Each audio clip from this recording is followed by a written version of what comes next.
believe? River running past Eve Adams, swerve shore to bend the bay, brings us by commodious vicus of recirculation, back to Howth Castle and Enverons. Sir Tristram did passing career of. Fuck you, James Joyce, Sam Beckett, and all the rest of them. You believe?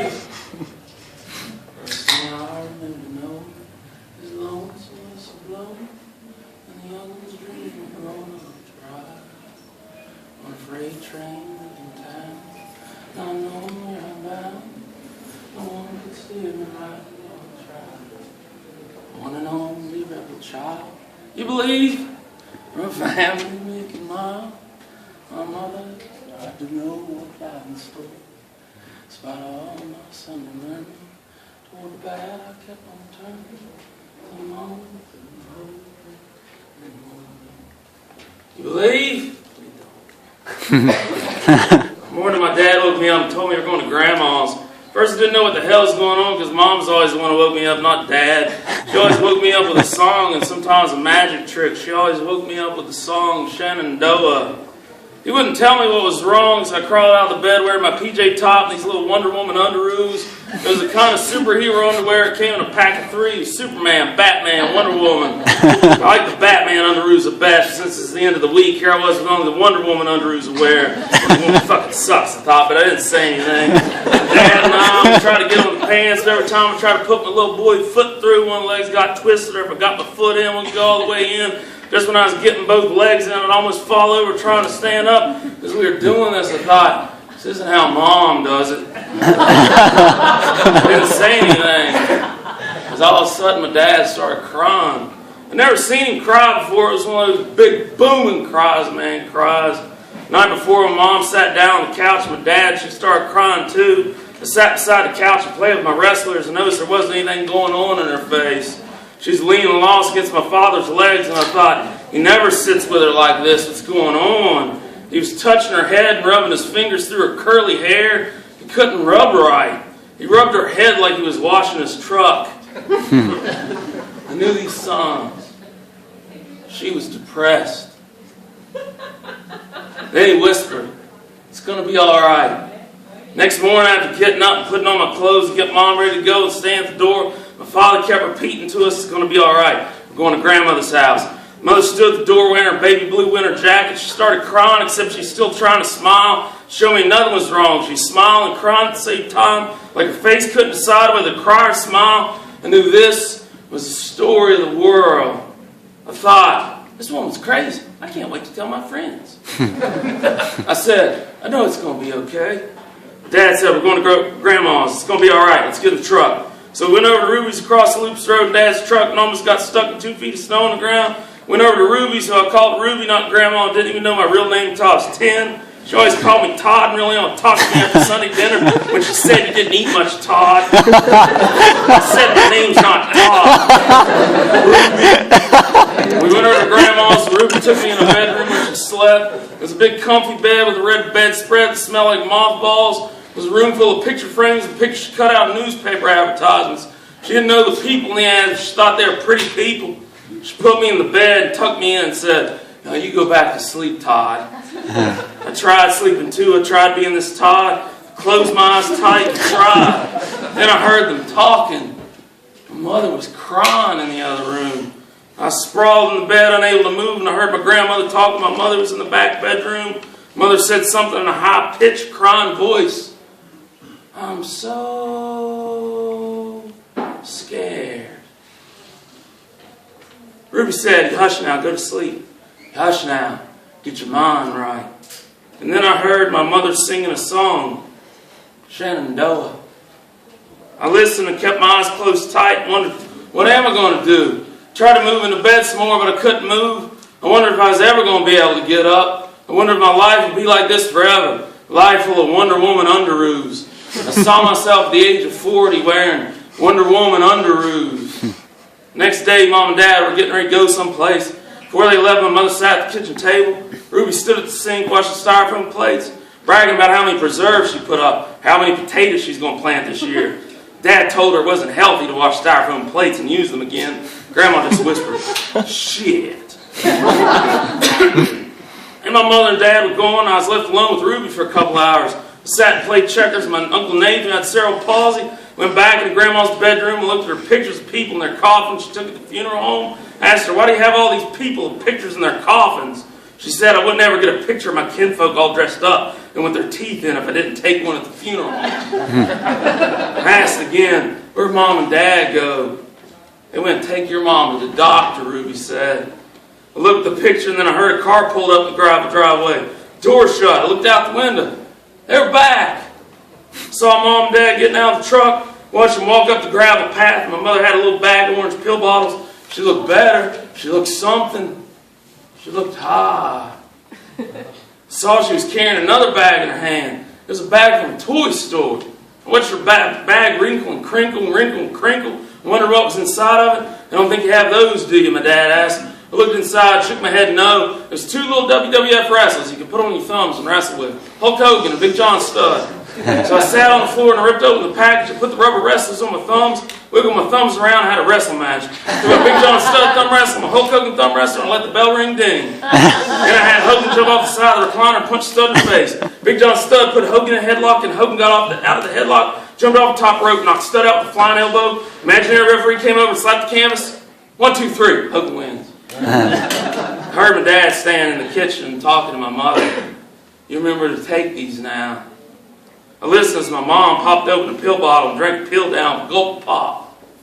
I think I was just exhausted, Gary. I couldn't sleep, she said. Things will be better now. And so I sat and wrestled my thumb wrestlers and thought, this depression stuff isn't too bad, especially if I can get some presents out of it.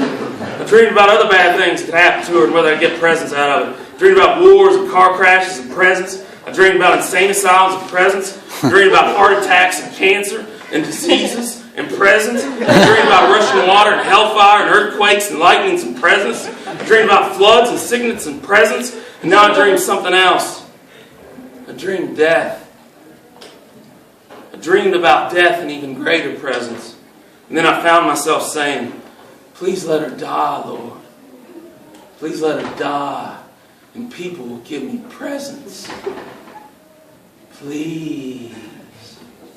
And then the next morning she awoke me with a song. Shenandoah. Sung in a voice higher than my own, slightly out of tune. Way out of tune tonight. I have a sinus infection. I don't really. I'm just protecting my vocal quality. She sang like this. Shh. Oh, Shenandoah, I long to see you. And hear your rolling river. Oh, Shenandoah, I long to see you.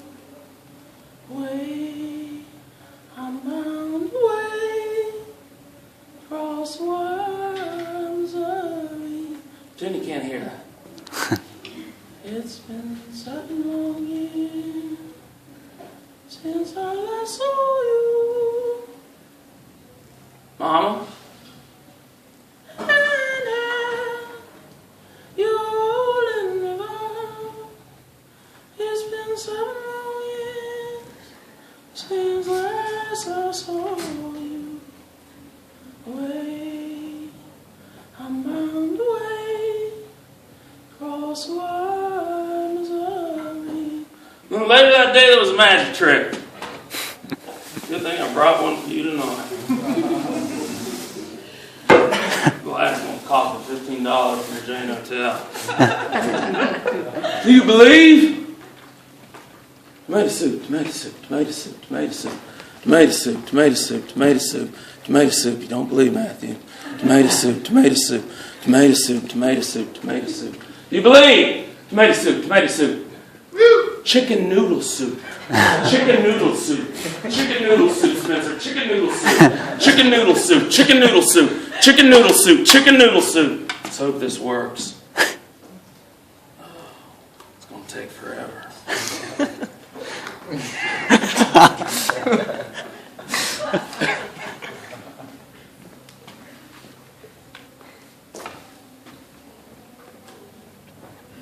Chicken noodle soup.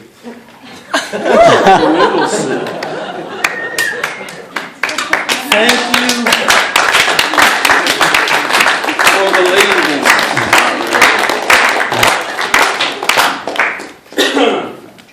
What a crap day. We'll do this.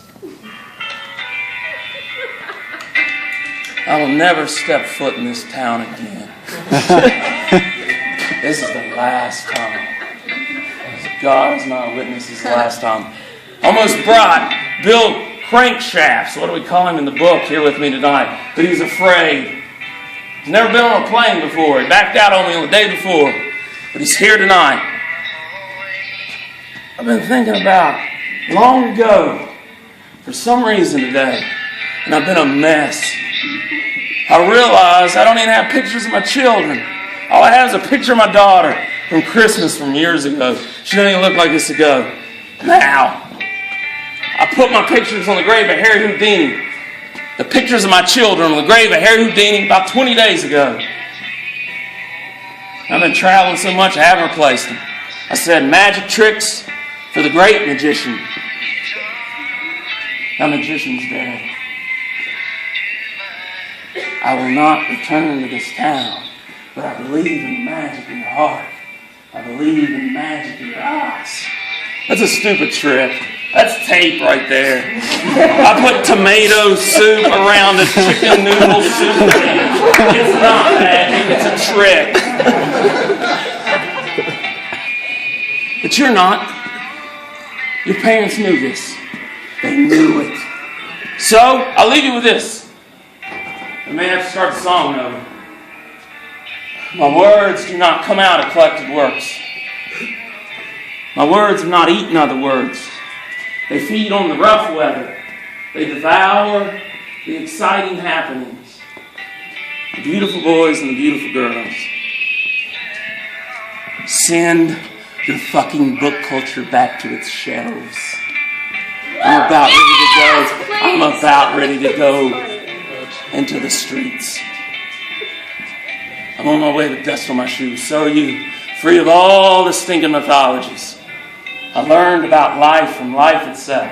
Love, I learned in a single kiss. And I can teach you a bunch of goddamn nothing. Except when standing in front of you. Except when walking away from you. Except when singing my song. In your song. Thank you.